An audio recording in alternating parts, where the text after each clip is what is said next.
Please introduce yourself briefly and say your name and what you're running for. My name's Shelia Ann Huggins, and I'm running for Durham City Council at large. Awesome, great to talk to you. So to start, Durham has struggled with crime lately. To address crime, the city has taken two different approaches, the ShotSpotter technology and the HART program. Which do you think Durham should invest in more and why? Well, I don't think it's necessarily a this versus that. I think we can take a comprehensive approach to looking at crime, and that might mean that we include a lot of different kinds of activities. Right, that makes sense. Affordable housing is a big challenge for Durham. One group argues that Durham's housing code is too restrictive and has proposed changes to zoning laws called SCAD, or Simplifying Codes for Affordable Development. The new city council is going to vote on SCAD, and it's been pretty controversial. Are you for or against it?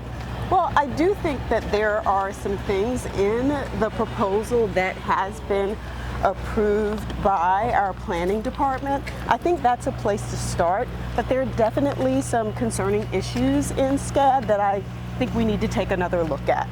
What are some of those issues that concern you the most? Well, primarily it has to do with some of the limitations around the cost of housing and that transfer over a period of time. Basically, it's been called the PATH program. Right. Well, let's stop here. When you look at Durham's changing skyline, like here, for instance, what is your reaction? Is this good for the city or not? It's a little bit of both.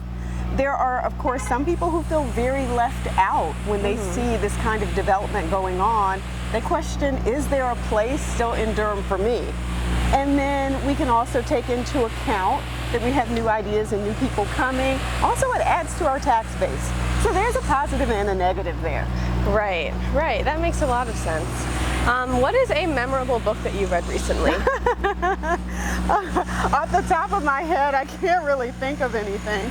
Although there is one on poverty that I've been really interested in reading, because that's really been something that has been more of a focus for me in terms of making sure that we're really doubling down on helping people get jobs, because that's a great way to help move people up and out of poverty. What's the name of the book? I don't know. It has something. You don't know? It's something about poverty. I've saved it on my, I guess in one of my online lists or something like that. Right. No problem. It's so easy to forget names of books when there's so many we're hoping to read. When you look at other Southeast cities, or cities in general, and they're also struggling with issues like crime and housing, what are some things you feel like they've done right, or some things that we can learn from them? Well, I definitely think we've got some sister cities that we can take a look at, but then also cities that are right here in North Carolina. And really, again, it's about a balancing act, looking at what's working, looking at what's not working, and then finding new ideas that we haven't even looked at all and giving those a go, trying those out.